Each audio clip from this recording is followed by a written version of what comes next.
Another animal back there, a greater kudu. Right there, see it? And then to the right, Theo, copy the one that we immediately saw coming in. And the greater kudu, that one on the left, it's a female, because males are the ones that carry next to this one, though. And black rhinos, well, they weigh about 3,000 pounds, have an inch-thick hide, and can charge up to 35 miles. I'll try and pull up a little bit more. I don't know if we'll be able to see a better view of the hippos, but let's give it a shot. You have these big birds that are called pink-backed pelicans. I killed it. You got it? Okay, here we go. You can see them a bit better from here. Oh, yeah. Right there. And hippos usually come out later in the evening to feed and then feed through their mouth.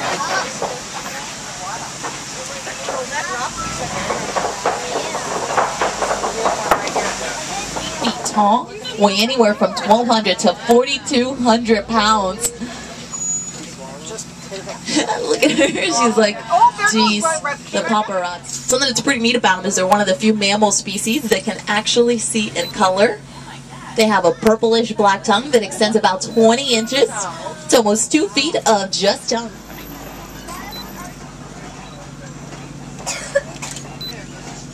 Well, that's called the white-bearded wildebeest because it looks like it has a beard there. And they are the largest migrating animal in the world. Animals require a lot of food, so they eat anywhere from 300 to 600 pounds of food per day.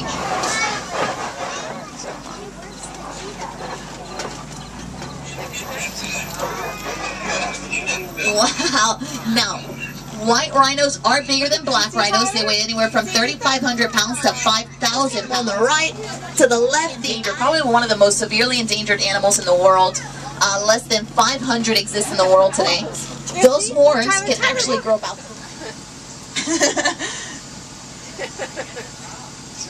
Well... You're right, Rebecca. It is a war. We sure do. We have some more. Oh no, folks. I was for breakfast today, gorilla.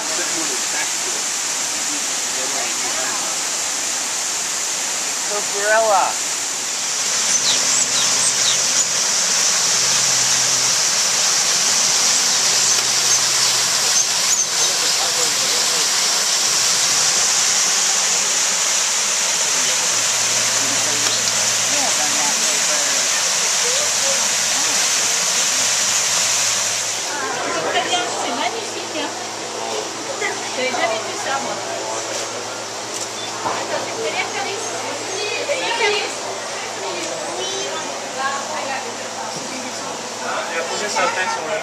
Geronix are part of the antelope family, and they are herbivores.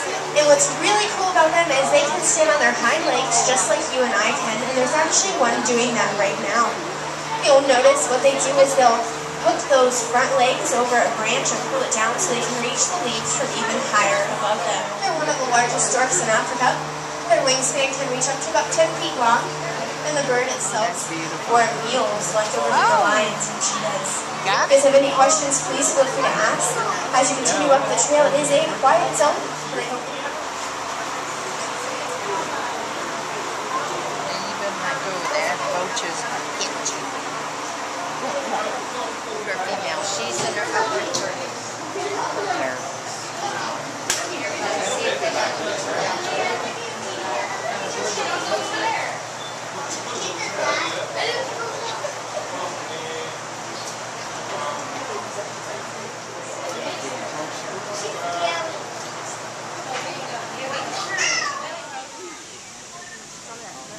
She's young.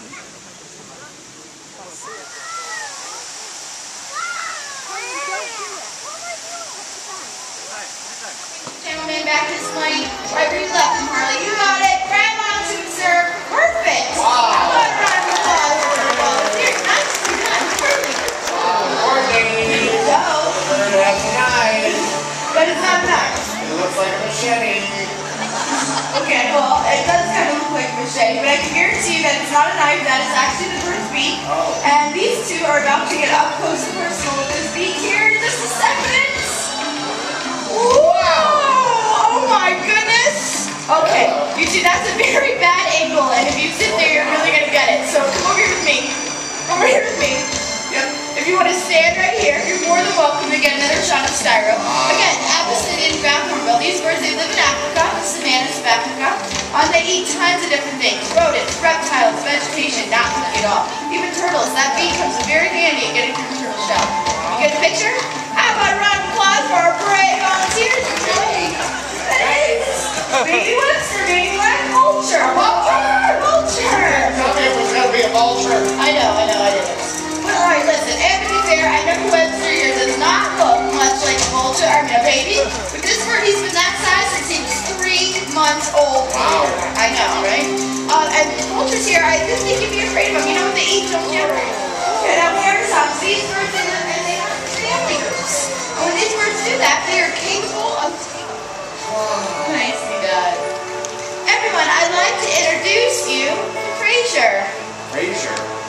Fraser Crane? Oh, thank you. Yeah, a crown crane. These birds, they get the name, right? Thank you, thank you. Now, this is Hope. And Hope here, she is a living symbol of one of the most successful conservation stories of all time. You see, it wasn't long ago that the bald eagles, their numbers dropped so low, so rapidly, that we feared future generations would never get to see these majestic birds in the wild. But that's when something amazing happened. You see, people came together, took notice, took action. So we cleaned up the waterways for the bald eagle fish. We stopped using a chemical pesticide called DDT, which played a major role in this bird's decline. People made the difference by cleaning up the environment. It is. Josie, we'll give it to you. Are you going to give that to me? Oh my gosh, look! Look, you brought me back my phone. Oh. Well, it's the thought that counts. It's like that can help save this planet for all the beautiful creatures that live here. Like creeping macaws, blue and gold macaws, a Matador eagle from Africa with Megan, a rooster over here with Joanna, and speckled owls in South America with Zach. You know, I once heard it said that we haven't inherited this planet from our parents. We are simply... Wow, he's huge. That's giant. I'm taking you. Exactly.